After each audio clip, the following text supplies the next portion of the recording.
Hi hello नमस्कार मंडळी, राम राम. मी अश्विनी आणि तुम्ही बघताय आज काय विशेष.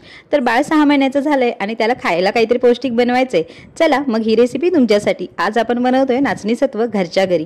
त्यासाठी काय करायचं, नाचणी घ्यायची, तिला स्वच्छ निवडून घ्यायची, जमलं तर चाळून घ्यायची आणि त्यानंतर 3-4 वेळा अगदी पाणी इथपर्यंत स्वच्छ दिसतंय ना तोपर्यंत आपल्याला तिला धुवून घ्यायची.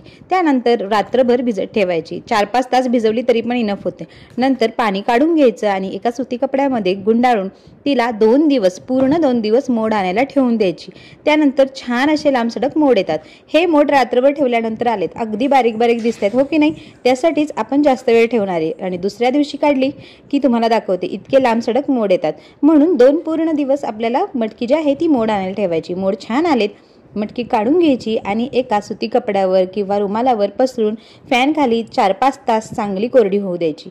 नंतर कढई गरम करायची गॅसवर आणि त्याच्यामध्ये ही कोरडी झालेली मटकी चांगली भाजून घ्यायची. 7-8 मिनिटं लागतात भाजायला बारीक गॅसवर.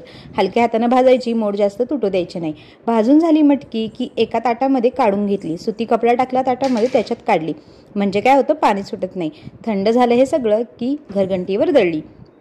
तुम्ही मिक्सरवर सुद्धा बारीक पिट्टी करून घेऊ शकता, काहीच हरकत नाही आहे. आणि हे करून झालं की त्यानंतर चाळून घ्यायची, म्हणजे काही चाळ असेल तो निघून जातो आणि व्यवस्थित अशी छान आपली नाचणी सत्वाची पावडर इथं रेडी आहे. तर याच्यापासून तुम्ही तुमच्या बाळासाठी खाऊ बनवू शकता, लाडू बनवू शकता, खिमटी बनवू शकता, गोड तिखटाची दोन्ही पद्धतीची. आणि एअरटाईट कंटेनरमध्ये ठेवून दिली तर 3-4 महिने आरामात टिकते. तर या पद्धतीने नक्की नाचणी सत्व बघा, तुमच्या बाळासाठी बनवून बघा. आणि चॅनलवर नवीन असाल तर लाईक शेअर सबस्क्राईब करायला विसरू नका. आणि नाचणी सत्वापासून खिमटी कशी बनवायची त्याची रेसिपी नेक्स्ट पार्टमध्ये टाकते, ती सुद्धा बघा. धन्यवाद.